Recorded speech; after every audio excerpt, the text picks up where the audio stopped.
தென்னிந்திய அளவில் சுமார் 48,000 பாடல்களை பாடி 60 ஆண்டு காலமாக திரைப்படத்துறையில் தனக்குன்னு ஒரு முத்திரை படைத்த ஜானகி அம்மாவுடைய இறப்பு தமிழ் திரையுலகத்தில் எந்த அளவு ஒரு பாதிப்பு ஏற்படுத்துது? ஜானகி அம்மாவுக்கு ஈடு அப்படின்னு சொன்னால் ஜானகி அம்மா தான். There is no replacement. எல்லாருக்கும் தெரிஞ்ச விஷயம் சார். அது சித்ரா அவர்களே சொல்லுவாங்க, ஸ்வர்ணலதா சொல்லுவாங்க, அம்மாவுடைய எக்ஸ்பிரஷன்ஸ் எங்களுக்கு வரமாட்டேங்குதுன்னு சொல்லி. அவங்க அவங்களுடைய பிராண்ட் அவங்க கிரியேட் பண்ணதில்லை, இறைவன் கொடுத்தது அவங்களுக்கு. சினிமா இந்த கமர்ஷியல் மியூசிக்கு என்ன வேணுமோ அந்த காலத்தில் இருந்து நாங்கள்லாம் சினிமாவுக்கு அசிஸ்டண்ட்டாக ஒர்க் பண்ணுறதுக்கு முன்னாடிலேருந்து அவங்க டாப் நம்பர் 1 பிளேஸில் இருந்த பாடகி. பட் எப்போவுமே அவங்க அந்த சீனியாரிட்டியோ அது ஒரு சின்ன கோபம் இருக்கிற மூஞ்சோ எப்போவுமே பார்த்ததே இல்லை. எப்போவுமே ஸ்மைலிங் ஃபேஸ். எத்தனை மியூசிக் டைரக்டர்ஸ்க்கு பாடியிருக்காங்க, எத்தனை பாஷையை பாடியிருக்காங்க. நான் அசிஸ்டண்ட்டாக நான் எம்எஸ்வி விஸ்வநாதன் சார்கிட்ட ஒர்க் பண்ணேன் 2.5 வருஷம். அப்போவும் நான் பக்கத்தில் நின்று அப்போது என்ன பாசம் காட்டினாங்களோ இன்றைக்கி ஒரு 2 வாரம் முன்னாடி பேசினா அதே பாசம் இன்னும் கொஞ்சம் அது அதிகமாகிருக்கு தவிர. பட் அவங்க எப்போவுமே அவங்க ஒரு பையனாக அவங்க கொடுத்த இடம் அந்த மேடையில் கொஞ்சம் நகைச்சுவையாக நான் எப்போவுமே ஜாலியாக இருப்பேன்.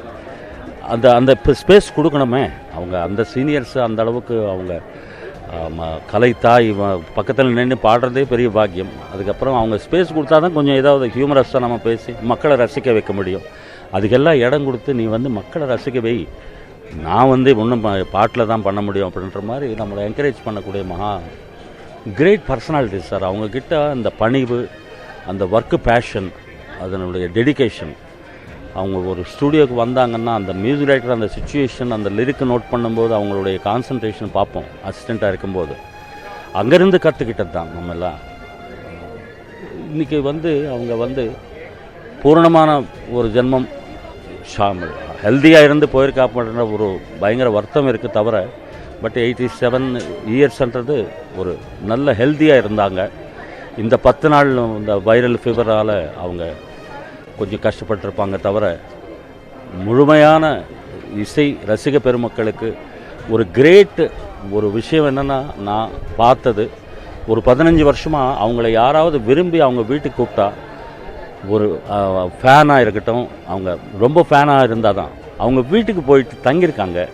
அவங்க வீட்டில் அவங்க ஒரு 1 or 2 days தங்கி அவங்க ஃபேமிலிஸ் ஃபோட்டோஸ் எடுக்கிற வரைக்கும், ரிலேட்டிவ்ஸ் ஃபோட்டோஸ் எடுக்கிற வரைக்கும் ஒரு இடம் கொடுத்த ஒரே ஒரு பாடகி அவங்க மட்டும்தான் நான் பார்த்ததில்லை. நானே ஒரு 6 மாதம் அவங்க சன்னுக்கு முரளிக்கிட்ட ரிக்வெஸ்ட் பண்ணி நானும் என் ஒய்ஃப் 2 நாள் கூப்பிட்டு போயிருக்கோம். அவங்களுக்கு அவங்க கட்டுற சாரீஸ் எல்லாம் என் ஒய்ஃபு செலக்ட் பண்ணி அந்த ஸ்டைல் ஆஃப் சாரீஸ் வாங்கி வச்சுக்கிட்டு அவங்களுக்கு ப்ரெசென்ட் பண்ணும்போது அவங்க அந்த மிளகா சட்னி எல்லாம் அரைச்சி எனக்கு பர்சனலாக கொடுத்து அப்படியே வாயில் ஊட்டுவாங்க. அந்த மாதிரி தாய் எனக்கு அம்மா ரொம்ப சீக்கிரமாக கடவுள்கிட்ட சேர்ந்தாங்க. அவங்களுக்குள்ளே தான் நான் அம்மாவை பார்த்துட்டு இருந்தேன். ஸோ அவங்க இந்த மாதிரி ஒரு கிரேட் பர்சனாலிட்டிஸ் பார்க்கவே முடியாது. ஸோ அவங்க கூட பணி ஆற்றுறதுக்கு வாய்ப்பு தந்த இறைவனுக்கு நன்றி தெரிவித்துக்கொண்டு அவங்க ஆத்மா சாந்தி இடைய இறைவனை வேண்டிக்கிற தவிர ஒன்றும் செய்ய. குறிப்பாக ஒரு பாடகர் ஒரு மொழி இல்லை 2 மொழிகளில் தான் தேர்வு செய்யப்படுவாங்க. ஆனால் 17 மொழிகளில் அவங்க கடந்த 60 ஆண்டுகளாக கிட்டத்தட்ட 48,000 பாடல்களை பாடியிருக்காங்க. அவங்க இந்த பதிவு ரெக்கார்டிங் பையங்களில் எப்படி இயல்பாக இருப்பாங்க, அவங்களுடைய ரெக்கார்டிங் திறமை குழந்தைகள் முதல் முதியவர்களுக்கு ஏற்ற மாதிரி அந்த குரலை மாற்றி பாடியிருக்காங்க. அந்த எக்ஸ்பிரஷன் நீங்களும் நேரில் பார்த்துருக்கீங்க, அது எப்படி பகிர்ந்துக்கிட்டு சார்? இன்றைக்கி நிறைய ட்ராக்ஸ் வந்துருக்கு சார். ஒவ்வொரு லைன் ஒவ்வொரு வேர்டு கூட பஞ்ச் பண்ணி நம்ம ரெக்கார்ட் பண்ணலாம். அது ரொபோட்டிக்கு. அதில் ஜீவன் இருக்கா இல்லைன்றது மக்களுக்கே தெரியும். இன்றைக்கி அந்த அவசர இந்த ரன்னிங் ரேஸ் மாதிரி போயிட்டு இருக்கும் வாழ்க்கையில். அவங்க எல்லாம் ஸ்பூல் ரெக்கார்டிங். அது நான் கண்ணால் பார்த்தேன். அவங்க ஆதிநாராயண ராவ் சார், பெண்டியால சார், சுப்பைய நாயுடு, விஸ்வநாதன் ராமூர்த்தி ஐயா, இவங்க காலகட்டத்திலலாம் கேவி மகாதேவன் சார் காலகட்டத்திலெல்லாம் 10 நாள் ரிஹார்சல் இருக்கும். ஒரு நாள் தெலுங்கு, ஒரு நாள் தமிழ் ரெக்கார்ட் பண்ணுறதுக்கு முன்னாடி அந்த டியூனு அந்த லிரிக்ஸு பை ஹார்ட் பண்ணி ஆர்கெஸ்ட்ராவோட ரிஹார்சல் பண்ணி அவங்க 11ஆவது நாள் 12ஆவது நாள் ரெக்கார்ட் பண்ணுவாங்க. அப்போ எவ்வளோ பேஷன்ஸ் இருக்கணும், எத்தனை பொறுமையோடு அந்த பாட்டு கற்றுக்கணும். அது எல்லாமே மியூசிக் டைரக்டர் என்ன எதிர்பார்க்குறாரு, டைரக்டர் என்ன எதிர்பார்க்குறாரு, அந்த லிரிக் மீனிங் என்ன, அந்த சுச்சுவேஷன், அது பேத்தா சாங்கா இல்லை ஃபோக் சாங்கா, நாட்டுப்புற பாட்டா, எல்லாமே அவங்க தெரிஞ்சுக்கிட்டு ரொம்ப பொறுமை வேணும் சார். சினிமாவில் பாடுறதுன்றது நிறைய பேர் ரொம்ப ஈஸின்னு நினைப்பாங்க. அந்த மைக்கு அந்த சூட்டபுள் வாய்ஸாக இருக்கணும். அதில் எத்தனை வெரைட்டிஸ் பண்ணியிருக்காங்க. அந்த சில பாடல்கள் எல்லாம் கிளாசிக்கல் பேஸ்டு மட்டும் இல்லை, இந்த ஸ்ருங்காரமாக பாடக்கூடிய பாடல்கள் அம்மா தவிர வேறு யாருமே பாட முடியாது. அது எல்லாருக்கும் தெரிஞ்ச விஷயம்.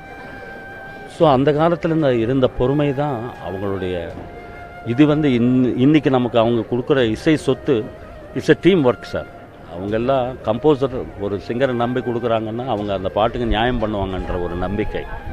So such a great cooperation with cine composers.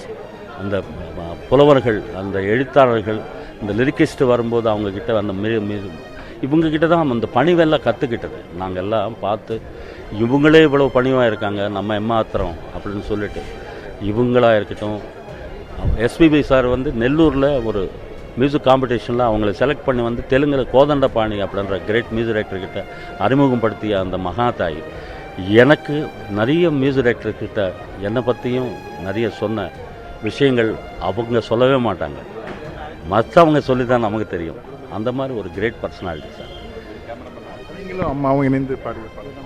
நிறைய சாங்ஸ் இருக்குது சார். தெலுங்கில் ஒரு 500 பாட்டுக்கு மேலே இருக்குது. தமிழில் நிறைய ஒரு 500+, 1500+ பாடிருப்பேன். ஒரு கிட்டத்தட்ட 1700 இருக்கும்னு நினைக்கிறேன். 85லேருந்து அம்மா கூட பாடினேன். ஃபஸ்ட்டு சாங்கு மத்தியராத்திரிலி ஹைவே ரஸ்தேலி, அது I think Ranadheera 85 Hamsalekha sir music. மணியே மணிக்குயிலே பாரதிராஜா சார் பாட்டு. செம்பருத்தி ஃபுல்லாக அம்மா கூட தான் பாடினேன். நிலா காயும் நேரம் சரணம், சின்ன ராசாவே சித்தெரும்பு ஒன்று கடிக்குதா.